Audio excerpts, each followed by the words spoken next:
အမလေးနော်ဒါခုဦးစင်းစွန်းဖုံးပေးတော့မှာနော်ဦးစင်းတပည့်မှာဘလောက်မယိုးလဲဆိုတာအဲ့ဒါကြည့်ပြီတော့ကျမ်းမာရေးမကောင်းလို့ဟင်းချက်ပို့တယ်တဲ့ငါပြင်မရလို့ဖုံးဘာဖုံးပေးခြင်းလဲလှမ်းမေးလို့ငါပြင်မကိုကြက်သွန်နှလုံးပေး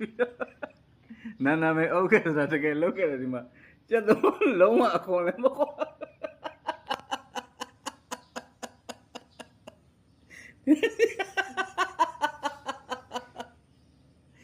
မင်းကြီး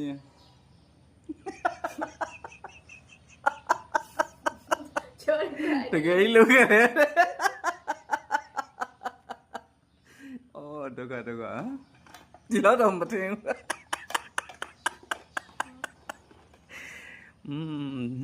တကယ်ယူတာပဲ